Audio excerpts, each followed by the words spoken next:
The rain had soaked through my jacket 3 blocks ago, but I kept walking. Cold water dripped from my hair onto my collar, sliding down my spine like icy fingers reminding me that I couldn't afford the bus fare and still buy Emma's medicine. My daughter's fever had spiked again this morning, and the pharmacy receipt crumpled in my pocket felt heavier than it should. $23 that meant no dinner for me tonight. Again. The Italian restaurant where I worked appeared through the downpour like a sanctuary, its amber lights bleeding onto the wet pavement. Vittorio's. An upscale establishment where I served people who spent more on wine than I earned in a week. I pushed through the service entrance, my shoes squelching against the tile, leaving wet footprints that Marco, the sous chef, would complain about later.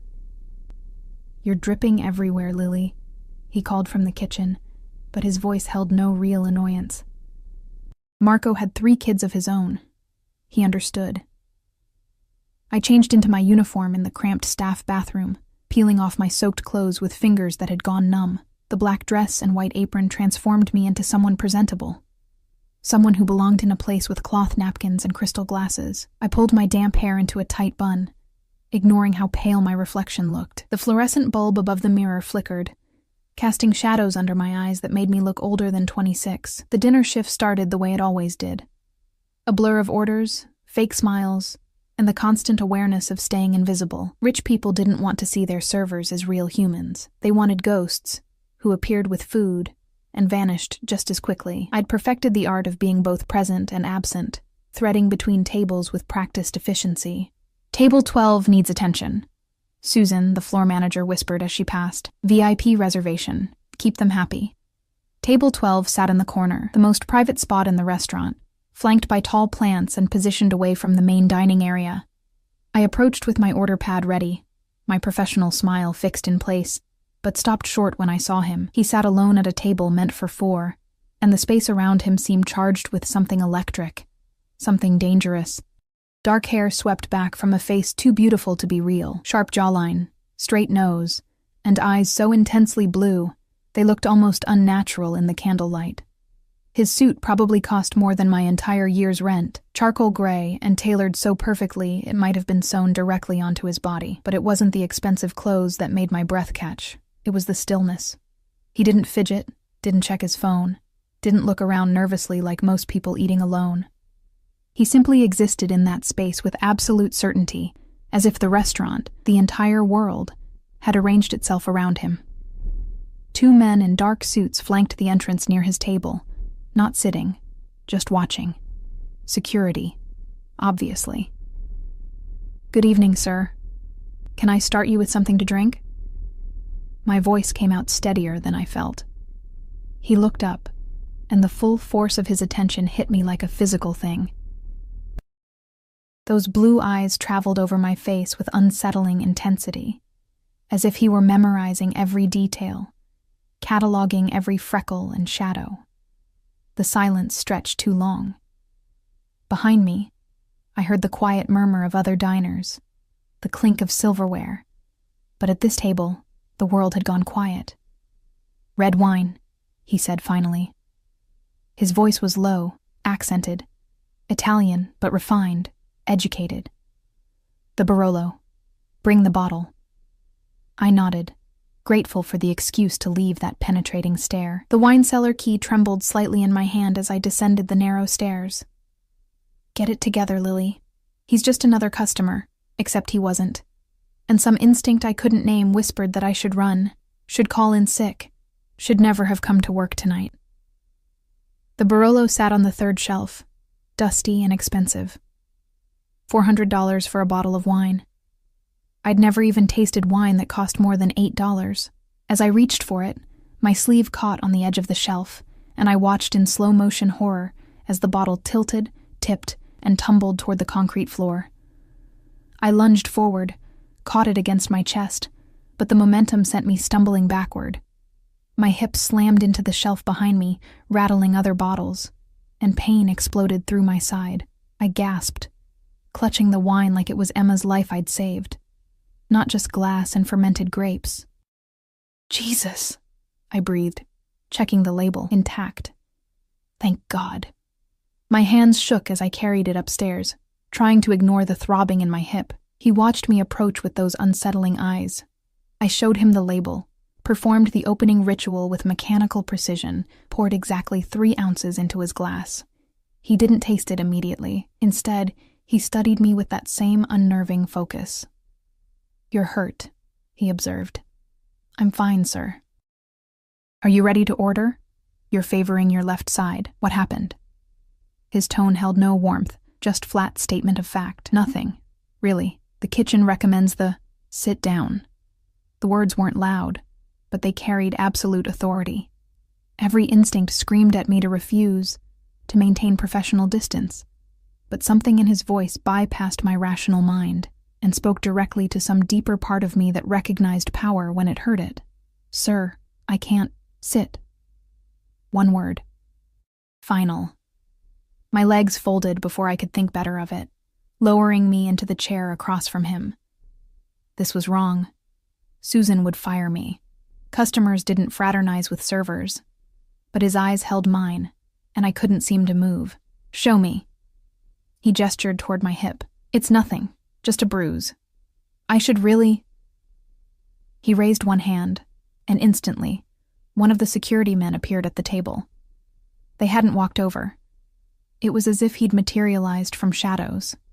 The man leaned down, and my customer—no, not customer, something else, something more, whispered something in Italian too quick for me to catch. The guard disappeared. Seconds later, Susan approached, her professional smile strained. "Is everything satisfactory, Mr. Valentini?" Valentini. The name meant nothing to me, but the way Susan's voice trembled slightly around it suggested it should have. "Your staff member injured herself retrieving my wine. She'll sit with me while she recovers." "Bring another glass." Not a request. A command.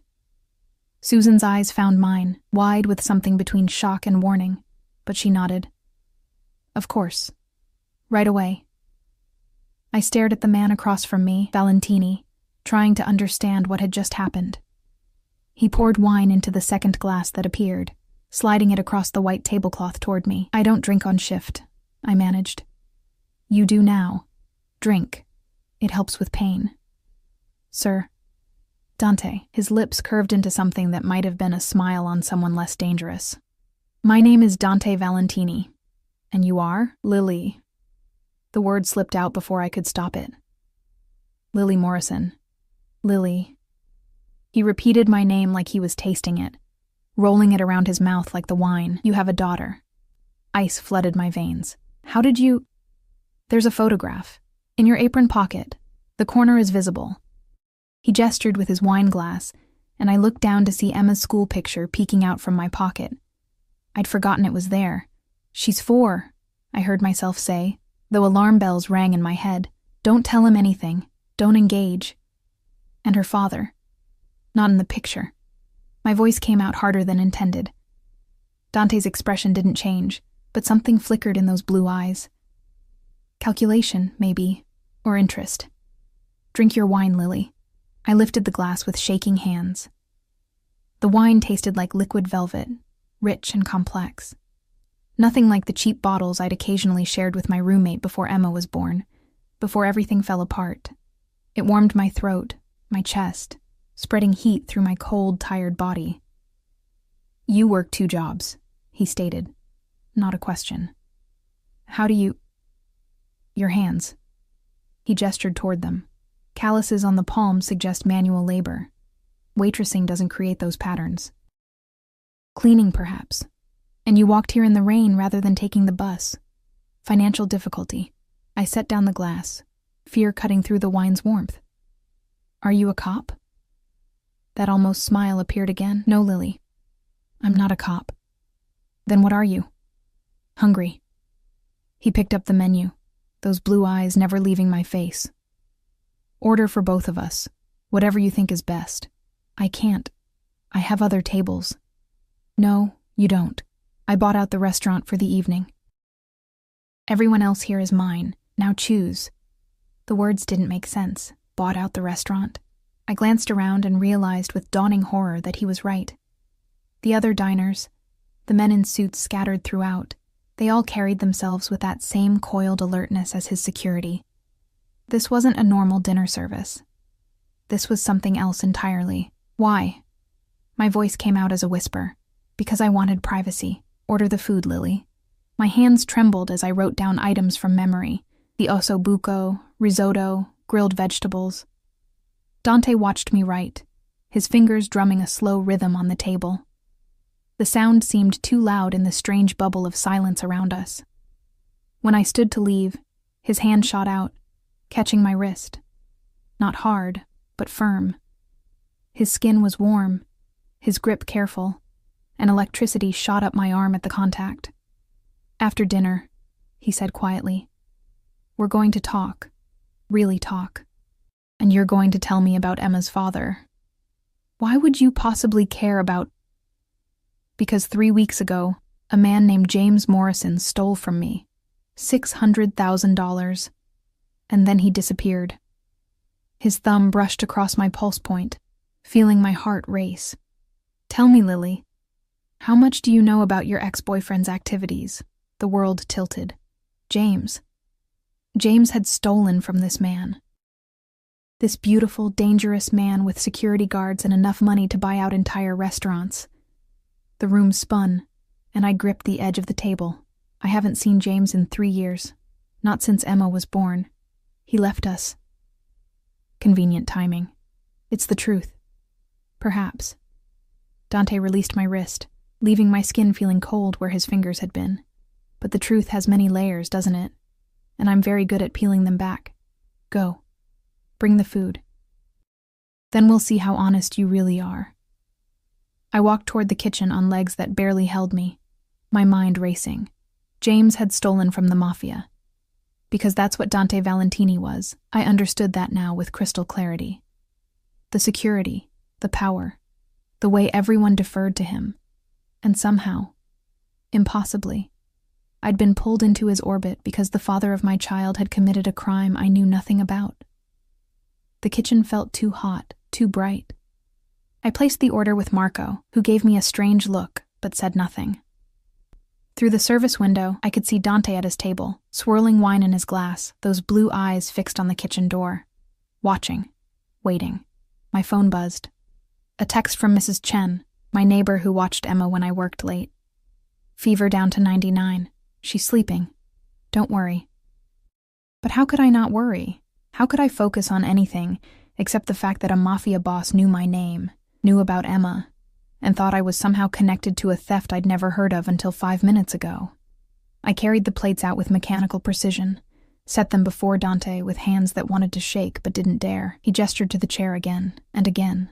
I sat. Eat, he commanded. I'm not hungry. Eat anyway. You're too thin. When did you last have a real meal? The concern in his voice felt wrong, out of place, coming from a man who probably ordered people killed over dinner. But my stomach betrayed me, growling at the rich smell of the osso buco, and I found myself picking up a fork. The food tasted like heaven, rich, perfectly seasoned, the kind of meal I'd served 1,000 times but never eaten. Dante watched me take the first bite, something satisfied crossing his features. James Morrison, he began, cutting into his own food with precise movements. Worked for me briefly. Low-level collection. He seemed reliable. Then $600,000 vanished. And so did he. He paused, took a sip of wine. No one steals from me, Lily. No one. And everyone who tries always has pressure points. People they care about. People who can be motivated to cooperate. My fork clattered against the plate. Emma. You're talking about Emma. I'm talking about leverage, about finding a man who clearly doesn't want to be found, about doing whatever is necessary to recover what's mine. His eyes bored into me. Tell me where he is. I don't know. I swear to God I haven't seen him since the day he walked out. He wanted me to get an abortion. When I refused, he left. No calls, no letters, no child support. Nothing. He's a ghost. Dante studied me with that unsettling intensity, as if he could see through skin and bone into my thoughts. The silence stretched until I wanted to scream. Finally, he spoke. I believe you. Relief flooded through me so intensely I felt dizzy. Thank you. But belief doesn't solve my problem. James Morrison is in the wind, and you're the only connection I have to him. Which means, Lily, you've just become very valuable to me. What does that mean? He smiled then, really smiled, and it was beautiful and terrifying. It means you're coming home with me tonight. You and Emma both. It means until James surfaces, and he will surface when he learns I have you, you're under my protection, my control. He leaned forward, and I caught his scent. Expensive cologne, leather, and something darker, more primal. It means you belong to me now. The leather seat beneath me felt like butter, soft and expensive. Nothing like any car I'd ever been in. Dante's SUV, black, massive, with windows tinted so dark I could barely see out, moved through the city streets with predatory smoothness. One of his security men drove while another sat in the passenger seat, both silent as statues. Dante occupied the space beside me, his presence overwhelming in the confined space, his thigh inches from mine. My phone trembled in my hands. I'd called Mrs. Chen from the restaurant, my voice somehow steady as I explained that something had come up, that I needed to pick up Emma tonight instead of morning. The lie tasted bitter. Something came up. As if being kidnapped by the Mafia was just an inconvenient schedule change. Stop shaking, Dante said quietly. He hadn't touched me since we'd left the restaurant, but I felt his attention like heat against my skin. I'm not going to hurt you. You're forcing me to leave my home, my job. You're using my daughter as leverage. How is that not hurting me? I'm protecting you. There's a difference. I turned to face him, anger cutting through fear. Protecting me from what? I didn't steal from you. I didn't do anything. You existed. You had James Morrison's child. That makes you a target. His jaw tightened. When word spreads that I'm looking for him, and word always spreads, everyone connected to this will assume you know something. Business partners, competitors, people far less patient than me. They'll come for you. For Emma. This way you're safe. Safe? I'm a prisoner. Guest. He corrected, his voice dropping to that dangerous quiet that made my pulse spike. You're my guest, Lily. Try to remember that. The SUV pulled up outside Mrs. Chen's building, and Dante's hand caught my arm before I could reach for the door. Rules, he said. You tell her Emma's spending a few days with you at a friend's place. You don't mention me. You don't ask for help. You collect your daughter and her things, and you come back to this car. My men will be watching. If you run, if you scream, if you try anything. He paused, and those blue eyes held mine with absolute certainty. I will find you. Within an hour, I will have you back. And then we'll have a very different conversation. Understand? I nodded, hating myself for not fighting, for not screaming right now, but Emma's face floated in my mind. Her fever, her vulnerability. Whatever danger Dante represented, at least it was controlled, predictable. Better the devil you could see than the ones who might come in the night. Mrs. Chen answered the door in her bathrobe, her weathered face creasing with concern when she saw me. Lily? Is everything okay? Fine. I'm sorry it's so late. My friend offered her guest room for a few days, closer to my work, so I don't have to commute. I thought it would help with Emma's fever, less stress on both of us. The lies flowed too easily. When had I become someone who could lie so smoothly? Mrs. Chen's eyes searched my face, and for a terrible moment, I thought she'd see through the deception, but then she nodded, squeezing my hand. That's good. You work too hard. Emma's been sleeping since 7. Let me help you pack her things. 20 minutes later, I carried my sleeping daughter down the stairs. Her small body warm and trusting against my chest. She stirred as I settled into the SUV, her eyes opening just slightly. Mama? Her voice was thick with sleep. I'm here, baby. Go back to sleep. I stroked her hair, feeling Dante's eyes on us. When I glanced up, something unreadable crossed his face. Softness, maybe, or recognition. It vanished so quickly I might have imagined it. She looks like you, he said quietly, as the SUV pulled away from the curb. Same eyes, same mouth. Don't talk about her. Why? She's beautiful. You should be proud. Don't pretend you care. She's just leverage to you. His hand moved, and I tensed, but he only adjusted the blanket around Emma's shoulders. his fingers gentle. I had a daughter once. She'd be about Emma's age now. The admission hung in the air between us. I wanted to ask what happened, where the child was, but the pain in his voice, carefully controlled but there, stopped me. Some wounds you didn't probe. I'm sorry, I whispered instead. Don't be. It was a long time ago. He turned to look out the window, his profile sharp against the passing lights. But I understand what it means to protect a child, what you do to keep them safe. So when I tell you that you're safer with me than anywhere else right now, believe me, I know what I'm talking about. The SUV left the city behind, heading into areas I'd never been, where houses became estates and gates appeared between properties. We turned through one such gate, wrought iron, topped with cameras, and followed a long driveway lined with ancient oaks. The house at the end looked like something from a magazine, modern architecture, all glass and clean lines, lights glowing from within like a promise of warmth.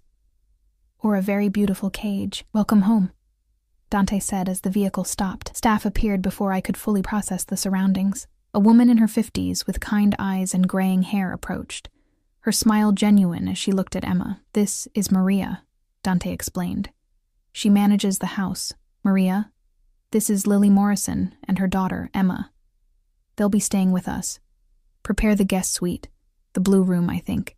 It has better light for the child. Maria's eyes flickered with something. Surprise, maybe curiosity, but she simply nodded. Of course, Mr. Valentini. Would the little one like some warm milk? It might help her sleep more soundly. I looked at Dante, unsure if I was supposed to accept, but he gestured toward Maria. Whatever Emma needs, provide it. Lily is to have access to everything. Make her comfortable. Come, Maria said gently, reaching for my bag. Let me show you upstairs. You look exhausted, dear. The house inside was even more stunning. Marble floors, art that probably cost more than my entire life, furniture that looked like it belonged in museums. But Maria led me past it all, up a curved staircase to a second floor that felt warmer, lived in. The blue room was actually a suite, bedroom, sitting area, and an adjoining smaller room with a child-sized bed already made up with soft blankets. For Emma, Maria explained. The door stays open so you can hear her. The bathroom is through there, fresh towels. If you need clothes, there's a boutique selection in the closet. Mr. Valentini keeps sizes for guests. Help yourself to anything. I laid Emma on the small bed, tucking her in with shaking hands. She looked so peaceful, so innocent, completely unaware that our lives had just been turned inside out. He's not what you think, Maria said softly from the doorway.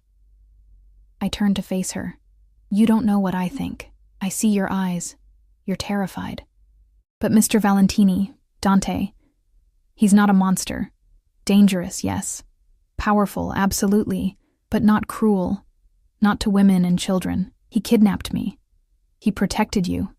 There's a difference, though. I understand it doesn't feel that way now. Maria moved closer, her voice dropping. I've worked for this family for 30 years. I've seen things, terrible things sometimes. But I've also seen Dante risk his life to save people who meant nothing to him. He has a code. Honor matters to him, even in a world without much of it. Why are you telling me this? Because you'll need to understand him if you're going to survive here, and because I think... She paused, studying me with those knowing eyes. I think you might be good for him. God knows he needs someone real in his life. All these years, so isolated, so alone. Maybe you're what he's been waiting for. I'm not waiting for anything except to leave. Maria smiled sadly. We'll see. Rest now. I'll bring that milk for Emma. And Lily? She touched my arm gently. Don't try to run. The estate is watched. You'd never make it past the gates, and even if you did, Dante would find you. He always finds what he's looking for. After she left, I sank onto the edge of the large bed, my body finally giving in to exhaustion. The sheets smelled like lavender. Everything here smelled clean and expensive, so different from my cramped apartment with its water stains and broken heating.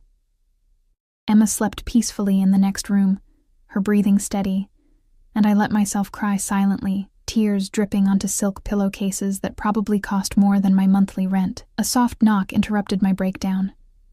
I wiped my face quickly, expecting Maria, but Dante stood in the doorway, changed now from his suit into dark pants and a black shirt, sleeves rolled up to reveal forearms corded with muscle.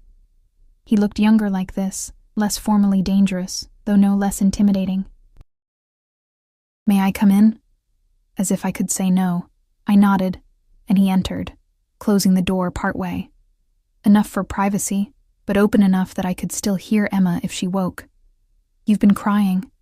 He stated it flatly, no apology in his voice. "What did you expect? That I'd be grateful?" "No. I expected exactly this."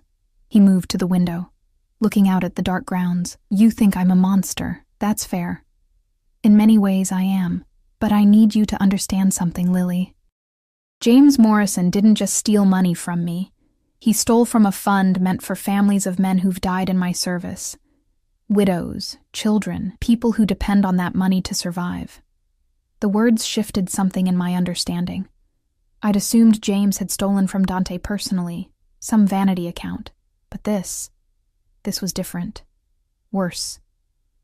"When I find him," Dante continued, his voice hardening, "he'll pay. Slowly, painfully. That's not a threat. It's a promise. But until then, you're here, safe, protected, and despite what you think, I'm not entirely heartless." He turned to face me, and in the dim light, his eyes looked almost gentle. "Emma will want for nothing, neither will you. This doesn't have to be prison. It can be something else." What else could it possibly be? He crossed the room in 3 strides, stopping close enough that I had to tilt my head back to meet his eyes. The scent of him, that cologne, that dangerous masculinity, washed over me, making my breath catch. "That depends on you," he said quietly, "on whether you fight this every step, or whether you accept that. For now, this is your reality. I'm your reality." His hand came up, fingers brushing my cheek with surprising gentleness, wiping away a tear I'd missed. "I could make you happy here, Lily. If you'd let me." "I don't want to be happy here. I want to go home." "Home to what?" "An apartment you can barely afford. 2 jobs that break your body. Counting pennies to buy medicine for your daughter." His thumb traced my jawline, sending unwanted shivers down my spine. "Here. Emma gets the best doctors. You never worry about money again. You sleep in silk instead of struggling through each day." Is that really so terrible? "Yes," I wanted to scream. "Because it's not freedom." But looking into those blue eyes, feeling the warmth of his touch, some traitorous part of me whispered, "Would it be so bad? Just for a little while?" "I need to think," I managed. "Then think. Take your time. But know this." He leaned closer, his lips near my ear, his breath warm against my skin. "You're mine now, Lily. Mine to protect, mine to care for, and soon, when you stop fighting, mine in every way that matters. I'm a patient man. I can wait." He stepped back, and the loss of his heat left me cold. At the door, he paused. "There's a phone on the nightstand. My number's programmed in. If you or Emma need anything at all, call me. Day or night, I'll answer." His eyes held mine with that unnerving intensity. "Sleep well, little one. Tomorrow we begin learning how to coexist." The door clicked shut behind him, and I sat in the sudden silence, my heart racing, my skin still tingling where he'd touched me. Through the doorway, I could see Emma sleeping peacefully, completely unaware that the monster under the bed had just offered to be our protector instead. And God help me. Part of me wanted to say yes. Morning came too quickly, sunlight streaming through windows I'd forgotten to cover. Emma's voice woke me, not crying, but talking, that sweet, babbling conversation she had with her stuffed rabbit. I bolted upright, momentarily disoriented by the unfamiliar luxury surrounding me, before yesterday's reality crashed back. The Mafia, Dante Valentini. We were prisoners in a gilded cage. "Mama!" Emma appeared in the doorway, her fever clearly gone, eyes bright with excitement. "This place is huge. There's a lady downstairs making pancakes, and she says I can have chocolate chips, and there's a garden with a fountain and—" She stopped, studying my face with that uncanny perception 4-year-olds sometimes possessed. "Why do you look sad?" I pulled her into my arms, breathing in her strawberry shampoo scent, grounding myself in her solid warmth. "I'm not sad, baby. Just tired. You're feeling better? All better. Can we explore? Please? The nice lady, Maria. She said there's a playroom. A playroom. Of course there was. Dante had probably ordered it stocked within hours of deciding to keep us here. I glanced at the clock. 8:30. Late for me. I usually worked the breakfast shift at the diner on Saturdays. My phone sat on the nightstand where I'd left it, and I grabbed it, finding 3 missed calls from Susan at the restaurant and 2 from the diner. Plus a text from Susan. Mr. Valentini called. Said you're taking personal time. Your job is safe. Call if you need anything. So he'd handled that too. Smooth. Efficient. Controlling every aspect of my life with a few phone calls. Come on, I told Emma, forcing brightness into my voice. Let's get you those pancakes. The kitchen was massive, all marble countertops and professional-grade appliances. Maria stood at the stove, and the scent of vanilla and butter made my stomach clench with hunger I'd been ignoring. She smiled when she saw us, genuine warmth in her expression. Good morning. Emma was just telling me about her rabbit, Mr. Flops. Is it? Emma nodded enthusiastically, climbing onto a bar stool. He's very old. Mama gave him to me when I was born. Then he must be very special. Maria slid a plate of pancakes, perfectly golden, topped with chocolate chips arranged in a smiley face, in front of Emma.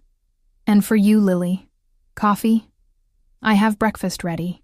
I accepted both, settling beside Emma, trying to process this surreal domesticity. Through the windows, I could see the grounds in daylight, manicured lawns, the fountain Emma had mentioned, and in the distance, men patrolling. Guards, watching. Always watching. Where's Dante? The question came out before I could stop it. Mr. Valentini had business this morning. He'll return this afternoon. Maria poured coffee into an expensive china cup. He left instructions that you're to have access to everything. The library, the gym, the pool. There are clothes in your closet, all your size. Emma's room has been stocked with toys, books, art supplies. How did he know our sizes? Maria's smile held secrets. Mr. Valentini is very thorough. He knows everything he needs to know. The implication sent ice through my veins. He'd researched us. Probably knew more about my life than I wanted to imagine. Bank accounts, work history, maybe even medical records. The invasion felt visceral, violating. Mama, can I go see the playroom? Emma had demolished half her pancakes with the single-minded efficiency of a hungry child. After you finish eating, and we stay together. Understand? But Maria said, I don't care what Maria said. We stay together. Emma's face fell, and guilt twisted in my chest. But I couldn't let her wander this place alone. Couldn't trust that the danger was only outside these walls. Maria watched me with understanding eyes but said nothing. After breakfast we explored. The house was enormous. 12 bedrooms, Maria explained, plus offices, a library with floor-to-ceiling books, a home theater, and yes, a playroom that looked like a toy store had exploded inside it. Emma's delighted squeals echoed off the walls as she discovered dress-up clothes, a dollhouse taller than she was, and enough art supplies to stock a classroom. Can I play here? Please, Mama? I wanted to say no, to grab her and find some way out of this beautiful nightmare, but her fever was gone, her eyes bright with joy I hadn't seen in months. When was the last time I'd been able to give her anything beyond basic necessities? When had she last played with toys that weren't second-hand or clearance items? Okay, I whispered. But I'm staying right here. I settled into a window seat while Emma dove into play, and for an hour, I almost forgot where we were, almost forgot the danger. She sang to her dolls, created elaborate stories, laughed with pure, uncomplicated happiness, and I thought, is Dante right? Is this better than what I could give her? The thought felt like betrayal, but I couldn't shake it. She's beautiful when she smiles. Dante's voice came from the doorway, and I jumped, heart slamming against my ribs. He stood there in dark jeans and a fitted black shirt, looking younger than yesterday, almost approachable. Almost. Emma looked up, her natural friendliness overcoming any shyness. Hi. Are you the man who owns this house? I am. And you must be Emma. He moved into the room with that predatory grace. But when he crouched beside her, his movements were careful, non-threatening. Maria tells me Mr. Flops is very special. He's my best friend. Well, besides Mama. Emma held up the worn rabbit. Do you have any best friends? Something painful crossed Dante's face. Gone so quickly I almost missed it. Not anymore. But perhaps that will change. You can be friends with Mr. Flops if you want. He's good at keeping secrets. Is he? That's an important quality in a friend. Dante glanced at me, and I saw calculation behind the gentleness. Emma, would you like to see the garden? There's a swing set and a sandbox. Really? Mama, can I? Every instinct screamed no. But Dante's eyes held mine, and the unspoken message was clear. Trust me with her. Let me show you I'm not the monster you think I am. I'm coming too, I said firmly. Of course. He stood, offering Emma his hand with surprising ease. She took it without hesitation, chattering about Mr. Flops as they walked.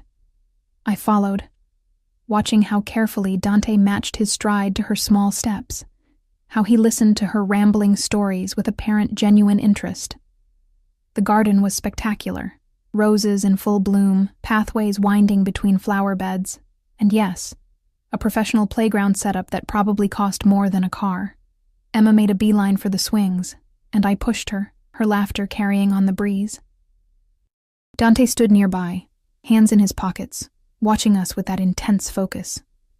After a while he moved closer, his voice low enough that Emma couldn't hear. You're good with her. Patient. Loving. She's my daughter. Of course I love her. Not all parents do. Not like that. He paused. My daughter, Sophia, she had your eyes, that same warmth, that same trust in the world. The past tense hung between us like smoke. What happened to her? She died. 3 years ago. Car accident. Her mother, my wife, was driving. They both... His jaw clenched, and I saw the effort it took to maintain control. They were gone before the ambulance arrived. Dante, I'm so... Don't. The word came out harsh. I don't want sympathy. I'm telling you so you understand. When I see Emma, when I watch you with her, I remember what I lost, what James Morrison stole from other families. It's not just about money, Lily. It's about protecting what matters, making sure no one else loses what I lost. The raw pain in his voice made my throat tight. That doesn't justify kidnapping us. No. But it explains it. He turned to face me fully, and the naked honesty in his eyes was more frightening than any threat. I'm not asking you to forgive me. I'm asking you to understand that in my world, protection means control. Safety means possession. And right now, you and Emma are the safest people in this city because you're mine. We're not things to be owned. Aren't you? Everyone belongs to someone, Lily. Everyone serves someone. The only question is whether your master is kind or cruel, rich or poor, gentle or brutal. His hand came up, fingers tracing my cheekbone with heartbreaking tenderness. I can be kind. I can be gentle, if you let me. And if I don't, then I'm still those things, because I choose to be. Not because you've earned it, but because Emma deserves better than watching her mother break. Because despite everything, I want you to be happy here. His thumb brushed my lower lip, and heat flooded through me, unwanted and undeniable. I want you to choose this. Choose me. Eventually. That's insane. Is it? Or is it just honest? He leaned closer, his breath warm against my ear. Most men would lie. Pretend this was something else. I'm telling you the truth. I want you, Lily. Not just as leverage. Not just as James Morrison's ex. I want you in my bed, in my life, looking at me the way you look at Emma, with trust and love and absolute certainty that I'll protect you from anything. My heart hammered so hard I thought it might burst. You can't just decide that. Want doesn't work that way, doesn't it? His lips brushed my temple, featherlight. Tell me you don't feel it, this pull between us. Tell me you didn't notice how perfectly you fit in my world last night. The wine, the food, the luxury. Tell me you don't wonder what it would be like to let go, to let someone else carry the burden for once. I did wonder. God help me. I did. And that terrified me more than anything else. "Higher, Mama," Emma called, oblivious to the charged moment between us. I stepped away from Dante, from his heat and his words and the dangerous promise in his eyes. This conversation is over, for now. He smiled, dangerous and beautiful, but we have time, Lily, all the time in the world. And I'm very, very patient when I want something badly enough. He walked away then, back toward the house, and I watched him go, my body trembling with adrenaline and something else, something I refused to name. That night, after Emma fell asleep clutching Mr. Flops, I stood at the window of our beautiful prison, looking out at the lights of the estate. A soft knock announced Dante's presence before he entered, carrying a tray. "Tea," he explained. "Maria says it helps you sleep." "Chamomile with honey. I don't want... Humor me." He set the tray on the table, pouring 2 cups with practiced ease. "Sit. Drink. We're going to talk. We talked this morning. We sparred this morning. Now we talk." He gestured to the sofa, and reluctantly I sat. The tea was perfect. Hot but not scalding. Sweet but not cloying. "James contacted you once, after he left. Do you remember what he said?" The question caught me off guard. "How do you know that?" "I know everything about you, Lily. Your phone records, your emails, your banking history, the restraining order you filed against him. Everything." He sipped his own tea, eyes never leaving my face. "What did he say when he called?" I wanted to refuse, to tell him it was none of his business. But the memory surfaced anyway, sharp and bitter. He said he'd made a mistake, that leaving was the biggest regret of his life. He wanted to come back, to be a father to Emma. "And you said?" I told him it was too late, that Emma deserved better than someone who abandoned her, that I never wanted to see him again. "Did you mean it?" "Every word." Dante nodded slowly, something satisfied in his expression. "Good. Because when he surfaces, and he will eventually, I need to know you won't protect him, won't lie for him, won't choose him over..." He paused. "Over what I can offer you, what you can offer. You mean this prison? This golden cage? I mean safety, security, a future where Emma never goes hungry, never wears secondhand clothes, never watches her mother break herself trying to survive." He set down his cup, leaning forward with sudden intensity. "I mean a life where you're cherished instead of used, protected instead of vulnerable, where every door opens for you instead of slamming shut. At what cost? My freedom? My self-respect? At the cost of your pride, your independence, your illusion of control." His eyes burned into mine. "But in return, you get everything else, including me." The last 2 words hung in the air between us, weighted with promise and threat, and something that felt dangerously close to desire. "I don't want you," I whispered. But we both heard the lie. "Not yet," he agreed. "But you will, because despite everything, the fear, the anger, the resentment, there's something between us. You felt it last night at the restaurant. I saw it in your eyes this morning when you watched me with Emma. You're starting to wonder what it would be like, what I'd be like. If I'd be gentle or rough, patient or demanding, whether I'd worship you or consume you. Stop. Why? Because it scares you? Good. It should. I scare myself sometimes with how much I already want you." He stood, moving to the door, then paused. "Sleep well, little one. Tomorrow we take Emma shopping. She needs clothes, toys, everything. And you..." His smile was pure predator. "You need dresses. Beautiful ones, the kind that make men forget to breathe. Because sooner or later, James Morrison will hear that I have you. And when he does, I want him to see exactly what he gave up. What's mine now. Completely and irrevocably mine." The door closed behind him, and I sat in the silence, my tea cooling in trembling hands, trying to ignore how my body had responded to his words, how some dark, hidden part of me had whispered, yes. The boutique was closed to the public, another display of Dante's power, his ability to reshape the world with a phone call. Sunlight streamed through floor-to-ceiling windows, while a sales associate named Claire hovered nearby, her smile professional and unwavering despite the 2 armed guards stationed at the entrance. Emma twirled in a purple dress, giggling at her reflection. "Mama, look, I'm a princess."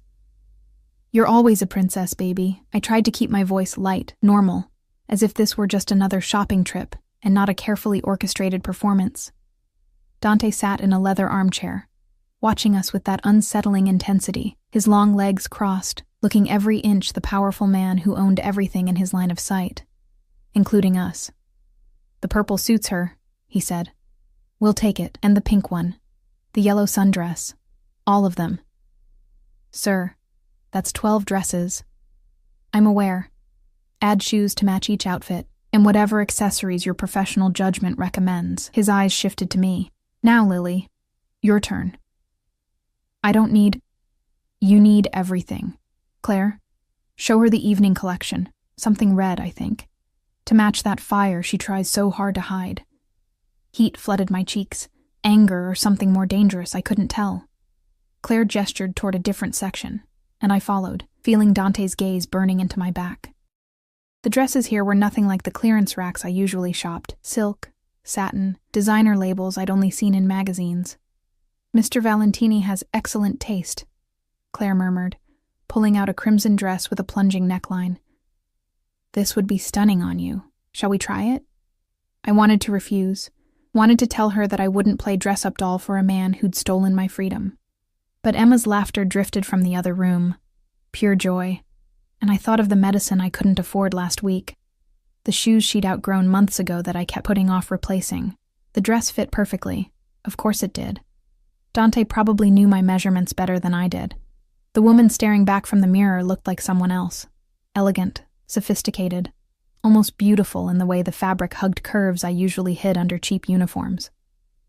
I stepped out of the dressing room before I could second-guess myself. Dante's expression didn't change, but something flickered in those blue eyes. Hunger, possession, satisfaction. He stood slowly, approaching with that predatory grace, and my breath caught despite every intention to remain unaffected. "Perfect," he said quietly. "You look like you belong in my world now." "I don't belong to your world. This is just a costume." "Is it?" His fingers traced the dress's neckline, barely touching my skin, but sending electricity cascading through my nervous system. "Or is this who you've always been underneath the exhaustion and poverty? A woman who deserves silk and diamonds instead of diner grease and secondhand clothes? Don't pretend you're doing this for my benefit. This is about control, possession, making me into whatever you want me to be. I want you to be happy, comfortable, cared for." His hand cupped my jaw, thumb stroking my cheekbone. "Is that so terrible?" "Yes." I wanted to scream. "Because it's making me forget why I should hate you. Because every kindness is another chain." But Emma's reflection appeared behind us, her arms full of dress boxes, her smile brighter than I'd seen in years, and the words died in my throat. "We'll take everything," Dante told Claire, his eyes never leaving mine. "Have it delivered to the estate this afternoon." The rest of the day passed in a blur of luxury I couldn't process. Lunch at an exclusive restaurant where waiters knew Dante by name and cleared the private dining room without being asked. A toy store where Emma picked out books and dolls while Dante watched with that soft expression he got around her. The one that reminded me he'd lost his own daughter. That beneath the dangerous exterior lived someone capable of love and grief. That made him more dangerous, not less. Evening found us back at the estate. Emma, exhausted from excitement, fell asleep in the car. Dante carried her upstairs himself, his movements gentle as he laid her on the small bed. I stood in the doorway, watching this Mafia boss, this dangerous, powerful man, tuck in my daughter with tender care, adjusting Mr. Flops beside her. "She trusts me," he said quietly, straightening. "Children have instincts about these things. They know who's safe. Or she's 4 and doesn't understand what you really are. What am I, Lily?" He moved closer, backing me into the hallway, his body heat overwhelming. A monster? A criminal? Or just a man who sees something precious and refuses to let it go? All of the above. His laugh was low, intimate. "Fair enough. Come. We need to talk, and I'd rather Emma didn't overhear." He led me to his study, dark wood, leather furniture, walls lined with books in Italian and English. A fire crackled in the fireplace despite the mild evening, casting dancing shadows. He poured amber liquid into 2 glasses, handed me one. I don't drink whiskey. You do tonight. Sit. I obeyed, hating myself for it, curling into the corner of a leather sofa that probably cost more than everything I'd ever owned. Dante settled beside me, close enough to touch, but not touching, his presence overwhelming. James made contact, he said without preamble. My heart stopped. What? Not directly. Through intermediaries, feeling out whether I'd negotiate. He swirled his whiskey, watching the liquid catch firelight. He wants to make a deal. Return half the money in exchange for guaranteed safety. Half? He still has the other half? Presumably. Or he's already spent it. Dante's jaw tightened. But that's not the interesting part. He asked about you, whether I'd found you yet, whether you were... He paused, something dark crossing his features. Whether you were still alive. Ice flooded my veins. He thinks you'd kill me? He knows how this world works. Leverage gets used. Debts get paid in blood if necessary. His eyes found mine, burning with intensity. He knows that in my position, most men would hurt you to hurt him. Use you as an example. As motivation. But you won't. No, I won't. Not because of any nobility. I'm not a good man, Lily. Never mistake that. But because somewhere between seeing you in that restaurant and watching you push Emma on the swings, something shifted. You stopped being leverage and became... He set down his glass with careful control. Something else. Something I want to keep. I'm not a thing to keep, aren't you? You're in my home, wearing clothes I bought, eating food I provide. Your daughter plays with toys I selected. Every breath you take here is because I allow it. Because I want it. He leaned closer, his hand sliding along my jaw, tilting my face toward his. You're mine, Lily. The only question is when you'll stop fighting it. Never. But the word came out breathless, unconvincing. Liar. His thumb traced my lower lip, and heat pooled low in my belly, unwanted and undeniable. Your body knows the truth even if your mind won't admit it. You want this. Want me. Want the safety and luxury and someone strong enough to carry all your burdens. That's not... Prove it. His challenge hung in the air, dangerous and tempting. Push me away. Tell me to stop. Run back to your room and lock the door. Do it, Lily. Show me I'm wrong. I should have. Every rational thought screamed at me to move, to escape this moment before it consumed me. But his eyes held mine with hypnotic intensity, and his touch felt like fire and safety combined, and God help me. I was so tired of being strong, being alone, carrying everything by myself. I can't, I whispered, and the admission felt like surrender. I know. His smile was triumphant and tender at once. You're exhausted, little one. Exhausted from fighting, from surviving, from pretending you don't need anyone, but you need me. Whether you admit it or not, this is wrong. Probably, but it's also inevitable. His hand slid into my hair, fingers tangling in the strands with possessive gentleness. I'm going to kiss you now. Not because I'm forcing you, but because you want me to, because you've been wondering what it would feel like since that first night.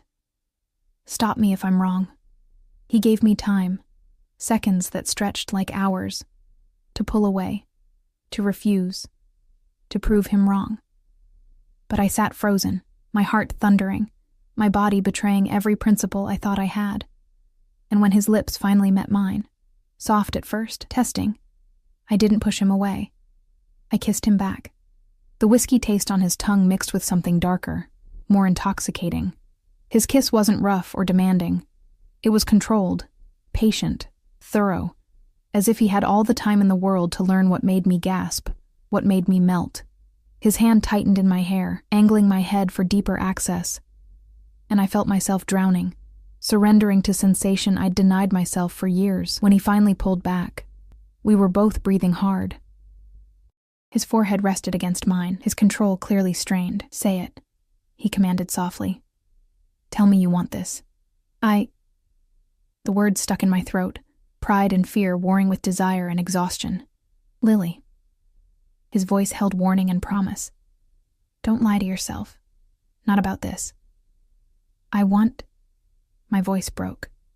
I don't know what I want anymore. Everything's confused. You've turned my whole world upside down. Good. Because your old world was killing you slowly. This one, my world, will keep you alive, safe, cherished. He kissed me again, softer this time, almost reverent. Stay with me tonight, not in the guest room. Here, in my bed. Let me show you what it means to be mine. Every alarm bell in my head screamed danger. But his hands were gentle, his eyes sincere in the firelight, and some broken part of me whispered that maybe surrender wasn't weakness. Maybe it was survival. Emma. Maria will listen for her. She's 20 feet away in the next hall. If Emma needs you, we'll know instantly. His fingers traced patterns on my neck, my collarbone, sending shivers cascading through me. But tonight, for just a few hours, let someone take care of you instead. Please, Lily. Let me. The please undid me. This powerful, dangerous man asking instead of demanding, offering instead of taking. I knew it was manipulation, strategy, another chain disguised as kindness. But I was so tired of fighting, so tired of everything. Okay, I breathed, and watched satisfaction bloom across his features. He stood, pulling me with him, leading me through corridors I barely registered to a master suite that was all dark colors and masculine elegance. The bed dominated the space, huge, covered in black silk sheets that whispered promises of sin and safety combined. Nervous? He asked, reading my expression. Terrified. Don't be. I won't hurt you, won't rush you. Tonight is about comfort, trust. Showing you what you've been missing. His hands found the zipper of my dress. When had I changed back into it? And slowly, carefully, he lowered it. Tell me to stop any time. I mean that, Lily. You have control here even if you don't believe it. But I did believe it. Somehow, impossibly, I trusted that this man, this criminal, this kidnapper, would honor my boundaries even while obliterating all my defenses. The dress pooled at my feet, and I stood before him in simple cotton underwear, suddenly aware of every flaw, every imperfection poverty and motherhood had carved into my body. Beautiful, he murmured, and the reverence in his voice made tears prick my eyes. Perfect. Mine. He undressed with efficient grace, revealing a body built for violence but moving with careful control. Scars marked his torso, evidence of a life I couldn't imagine. Battles I'd never understand. When he pulled me against him, skin to skin, the contact felt electric, overwhelming, like coming home to a place I'd never been. Breathe, he commanded, lowering us to the bed. Just breathe. Let me take care of you. And he did. With patience that shattered me, gentleness that undid every defense. He showed me what it meant to be worshipped instead of used. His hands learned every curve, every sensitive spot, building heat and need until I forgot why I'd ever resisted. His whispered words, Italian and English mixed, promised protection, possession, pleasure beyond anything I'd known. When he finally claimed me completely, his eyes held mine with burning intensity, as if he were imprinting himself on my soul. The pleasure was almost painful in its intensity. Waves crashing through me until I cried out his name, fingers digging into his shoulders, surrendering everything I'd sworn to keep. Afterward, tangled in silk sheets with his heartbeat steady against my ear, I felt tears slide down my cheeks. Not from sadness, but from the terrifying realization that everything had changed, that I'd crossed a line I could never uncross. Don't cry, Dante murmured, his fingers stroking my hair with surprising tenderness. You're safe now. Protected. Mine. Nothing will hurt you while I'm alive. That's what scares me, I whispered. That I'm starting to believe you, starting to want this. Then stop fighting it. Accept what we both know is true. He tilted my face up, his eyes serious in the darkness. You belong to me now, Lily Morrison. Body, heart, and soul. And I take care of what's mine, always. I should have argued. Should have pulled away. But exhaustion and pleasure had stolen my fight, and his arms felt safer than anywhere I'd ever been. So I closed my eyes, let his warmth surround me, and for the first time in 3 years, I slept without nightmares. Not knowing that the real nightmare was just beginning. 3 weeks passed like a fever dream. Days blurred into nights, and somewhere along the way, I stopped counting the hours until escape and started measuring time differently. Emma's laughter in the garden, Dante's hands in my hair, the strange domestic rhythm we'd fallen into that felt dangerously close to family. I told myself it was Stockholm Syndrome. Survival instinct. Anything but the truth. That I was falling for my captor. That his world had become mine. That when he touched me, I forgot to remember why I should push him away. Emma bloomed like a flower in sunlight. Her cheeks filled out, color returning to her complexion. She had checkups with a private doctor, ate 3 meals a day, played with toys that never broke. And she adored Dante with uncomplicated trust that made my chest ache. Dante says I can learn piano, she announced one morning over breakfast, syrup coating her chin. And he's teaching me Italian words. Want to hear? Bella means beautiful. That's what he calls you, Mama. Mia Bella. My beautiful. The possessive pronoun wasn't lost on me. Dante appeared in the doorway, freshly showered, dressed for business in a dark suit that made him look every inch the dangerous man he was. But his eyes softened when he saw Emma, and he crossed to ruffle her hair with casual affection. Ready for your lessons, Principessa? Yes. Can Mama watch? Of course, your mother can do whatever she wants. His gaze found mine, loaded with meaning. As long as she stays where I can see her. The casual reminder of my captivity should have stung. Instead, warmth spread through my chest, pathetic, broken, but undeniable. I'd stopped looking for escape routes 2 weeks ago, stopped planning, started living instead in this strange bubble where danger wore Dante's face, and safety felt like his arms around me at night. We spent the morning in the music room, another luxury I hadn't known existed in the house. Dante sat beside Emma at the grand piano, his large hands guiding her small fingers over keys, patient as she plunked out simple melodies. I watched from a window seat, sunlight warming my skin, and thought, this is what happiness looks like. This is what I've been missing. The thought terrified me more than anything Dante had ever threatened. My phone buzzed, the secure one Dante had given me, programmed with only approved numbers. Maria's name flashed on the screen. Mr. Valentini needs you in his office. Emma will stay with me. I frowned at the message, meeting Dante's eyes across the room. He nodded once, his expression unreadable, then returned his attention to Emma's lesson. Something in his posture set off alarm bells. Too controlled, too carefully neutral. His office door stood open, but the man waiting inside wasn't Dante. Marco, one of his senior lieutenants, whom I'd met briefly, stood by the window, his expression grim. 2 other men I didn't recognize flanked the door. Mrs. Morrison, Marco said, his accent thick. Please sit. Mr. Valentini will join us shortly. What's going on? He'll explain. Please. I sank into a leather chair, my heart hammering. This felt wrong. The formal address, the witnesses, the tension crackling through the room, minutes stretched like hours before Dante entered, his phone pressed to his ear, his face carved from stone. Understood. Keep the line secure. He ended the call, his eyes finding mine with devastating intensity. James contacted me directly, 20 minutes ago. The name I'd almost forgotten slammed into me like a fist. What did he want? To negotiate. He's willing to return the full amount. All 600,000, plus interest. In exchange, I let you go. The words didn't make sense. Let me go? I don't understand. Dante moved behind his desk, his movements controlled, but radiating barely contained violence. He's been watching, Lily. He knows you're here. Knows about Emma. Knows... His jaw clenched. Knows about us. And now he's claiming he wants his family back. That the money doesn't matter if it means you and Emma are safe. That's ridiculous. He abandoned us 3 years ago. He doesn't get to... He's offering himself in exchange. Dante's voice cut through my protest like a blade. He'll come here. Face me. Accept whatever punishment I deem appropriate.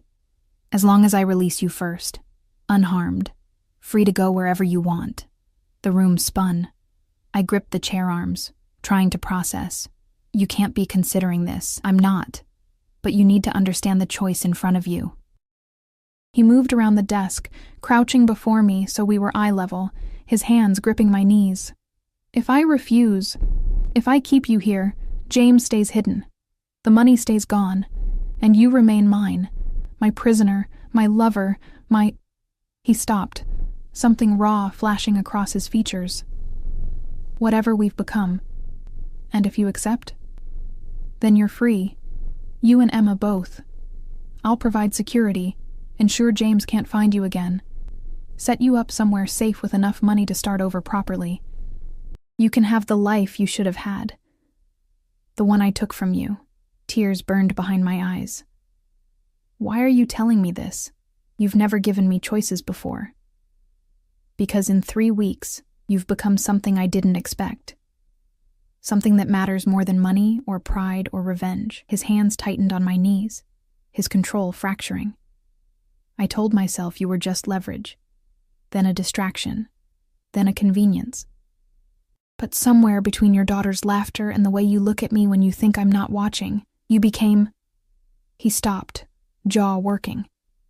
You became mine, really mine. Not because I took you, but because you gave yourself to me. And I can't, I won't keep you if you want to leave, Dante. So choose, Lily. Choose honestly. Do you want to go? Take Emma and build a life without me? Or do you want to stay? Accept this world, this life, me, with all the darkness and danger that comes with it? Because I swear to God, if you stay, I'll never let you go. Never. You'll be mine until one of us dies. Completely, irrevocably, forever. The choice hung between us, crystallizing every confused emotion of the past weeks into sharp clarity. Freedom or captivity, safety or danger. The life I'd planned or the one I'd never imagined wanting. If I leave, I whispered, what happens to James? I hunt him until I find him, and when I do, he dies. Slowly, painfully, as an example. And if I stay, the same. Some debts can only be paid in blood. His eyes bored into mine. But you'll be here, safe, protected, cherished, and Emma will grow up with everything she needs and more. A father figure who, his voice cracked almost imperceptibly, who would die before letting anything hurt her. You can't replace her real father, no. But I can be better than him. I already am. He stood abruptly, pacing to the window, his shoulders rigid. The choice is yours. But choose now, Lily. James is waiting for my answer, and I need to know. Do I keep what's mine, or do I let you go?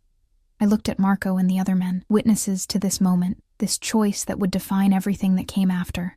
Then I thought of Emma's smile this morning, of Dante's hands guiding hers across piano keys, of nights in his arms where danger felt like safety and surrender felt like strength.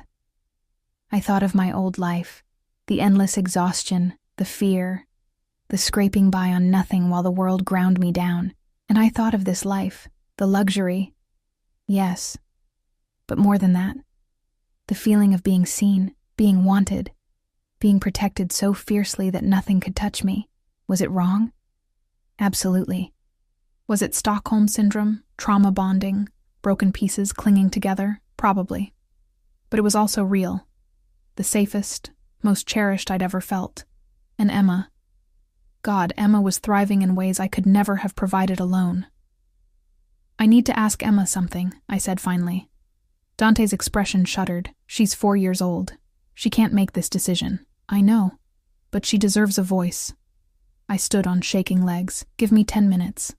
I found Emma in the music room with Maria, still picking out notes on the piano, Mr. Flops beside her on the bench. She looked up when I entered, her smile bright and uncomplicated. Mama! Listen!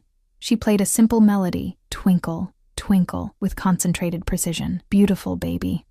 I knelt beside her, taking her small hands in mine. Emma, I need to ask you something important, and I need you to be honest, okay? Okay.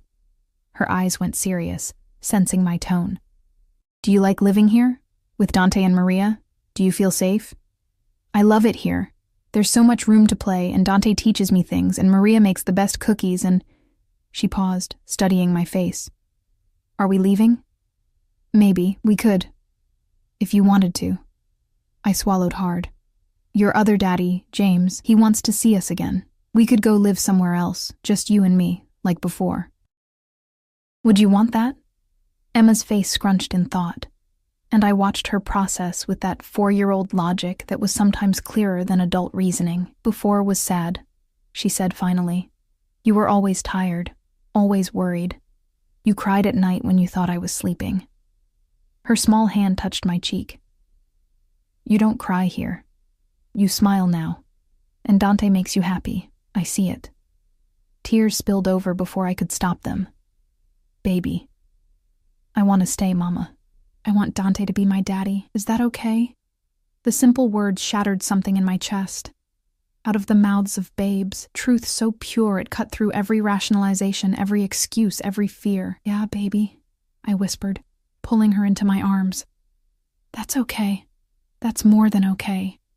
I carried her back to Dante's office. My decision crystallized into certainty that terrified and thrilled me in equal measure. Dante stood where I'd left him, his posture rigid, his face carefully blank, but his eyes, those devastating blue eyes, held barely contained hope. "Emma wants to stay," I said quietly. "She wants you to be her father." Something raw and vulnerable crossed his features before he could control it. "And you?" "What do you want, Lily?" I set Emma down, watching her run to Dante with complete trust, her small arms wrapping around his legs. He lifted her automatically, his large hands secure and gentle, and the picture they made, this dangerous man holding my daughter with such careful love, sealed my fate. "I want to stay," I said, the words feeling like both surrender and victory. Not because I'm afraid to leave, not because of the luxury or security, but because somewhere in these 3 weeks, this stopped being captivity and became— I paused, searching for words. Home. You became home, both of you. Dante's expression transformed. Relief, possession, triumph, and something deeper, more vulnerable. He set Emma down gently, then crossed to me in 3 strides, his hands framing my face with heartbreaking tenderness. "Say it again," he commanded softly. "Say you're choosing this, choosing me, freely." "I'm choosing you, Dante Valentini. I'm choosing this life, this world, this family we've somehow built from broken pieces." I met his eyes steadily. "I'm yours. Willingly. Completely." His kiss was fierce, possessive, claiming me in front of witnesses as his control finally fractured. When he pulled back, his forehead rested against mine, his breathing ragged. "Mine," he breathed. "Forever mine. I'll protect you both until my last breath. I swear it, Lily. On everything I am, everything I have, you're safe now. Always." "I know." And terrifyingly, I did. He turned to Marco, his business mask sliding back into place. "Tell James Morrison his offer is rejected. His family isn't for sale, and if he ever comes near them again, his death won't be quick. It won't be clean. He'll beg for mercy that will never come. Understood?" "Yes, sir." Marco's expression was carefully neutral, but I caught approval in his eyes. "And the money?" "Find him. Take it back. Then make an example. I want the entire organization to know what happens when someone steals from me." Dante's arm wrapped around my waist, pulling me against him with casual possession. "But that's business. This—" He gestured to me and Emma. "This is family. And family is sacred." The next weeks blurred into months. Dante made good on his promises. Emma started piano lessons, enrolled in an exclusive preschool, thrived under attention and stability she'd never known. I stopped working at the restaurant, though Dante offered to buy it if I wanted to continue. I discovered I didn't. Instead, I learned his world. Met his associates. Attended dinners where dangerous men showed me deference because I belonged to Dante. Learned which questions not to ask, which rooms to avoid. Learned the difference between his business face and the man who read bedtime stories to Emma with surprising patience. We never found James. He'd vanished completely, the money gone with him. Sometimes I wondered if he was alive, if he watched from shadows. But mostly, I didn't think about him at all. 6 months after that choice in Dante's office, he took me and Emma to a private beach in Sicily. The ocean stretched endlessly, azure water meeting cloudless sky, and Emma built sand castles with shells while Dante and I walked the shoreline. "I have something for you," he said quietly, reaching into his pocket. The ring was stunning, a sapphire surrounded by diamonds, set in platinum. But more than that, it was a symbol, a statement, a claim. "Marry me," he said, not a question. Never a question with Dante, but his eyes held uncertainty, vulnerability that this dangerous man rarely showed. "Make it official. Become my wife. Emma's mother and my partner, forever." I looked at the ring, at this man who'd stolen my freedom and given me something bigger in return, at the life we'd built from impossible circumstances. Was it perfect? No. Was it conventional? Absolutely not. But it was ours. Messy and complicated and real. "Yes," I said, and watched his face transform with joy, so pure it took my breath away. He slid the ring onto my finger, then kissed me with the ocean as witness, Emma's laughter carrying on the breeze. And I thought, this is what healing looks like. Not perfect, not easy, but whole. The wedding was small, just close family and trusted associates. Emma was flower girl, taking her role seriously in a white dress that made her look angelic. Dante looked devastatingly handsome in a tailored tuxedo, but it was the way he looked at me, like I was something precious and irreplaceable, that made my heart stutter. "I, Dante Valentini, take you, Lily Morrison, to be my wife," he said, his voice steady but his hands trembling slightly as they held mine. "I promise to protect you, cherish you, and love you with everything I am. You and Emma are my family now, my heart, and I will defend that with my life." Always, when it was my turn, I spoke the truth I'd learned through fear and surrender and unexpected joy. "I, Lily Morrison, take you, Dante Valentini, to be my husband. You gave me safety when I had none, strength when I was breaking, and love when I'd forgotten what it felt like. I choose you, every day, for all my days."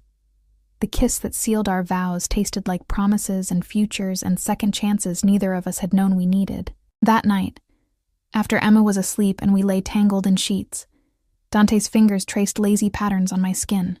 "Do you regret it?" he asked quietly. "Choosing this? Choosing me?" I thought about the question seriously. About the woman I'd been and the woman I'd become. About fear transformed into trust. Captivity evolved into partnership. Survival that had bloomed into love. "No," I said honestly. "I don't regret choosing you. I regret it took me so long to realize that sometimes the best things come from the most unexpected places. That safety isn't always what we think it should look like. That love, real love, means accepting all of someone, even the dangerous parts. I love you," he said, the words still new enough to make my breath catch. "More than I thought I could love anything after Sophia. You brought me back to life, Lily. You and Emma both. I love you too." The truth of it settled warm and certain in my chest. My captor, my protector, my husband, my home. He kissed me then, tender and thorough, and I surrendered to the man who'd stolen my freedom and given me everything that mattered in return. Years later, when Emma was grown and had children of her own, she'd ask about how Dante and I met, and I'd tell her a version of the truth, that sometimes love finds you in unexpected ways, that darkness and light can coexist, that the best families are built not from perfection, but from people who choose each other despite everything. I'd tell her that her father, Dante, the only father she'd ever really known, loved her before he ever met her because she looked like his lost daughter and gave him a reason to believe in second chances. And I'd tell her that sometimes the most beautiful cages are the ones we choose to stay in, where the doors are open but we remain anyway, not because we're trapped, but because we finally found where we belong. Because in the end, that's what Dante gave me. Not captivity, but choice.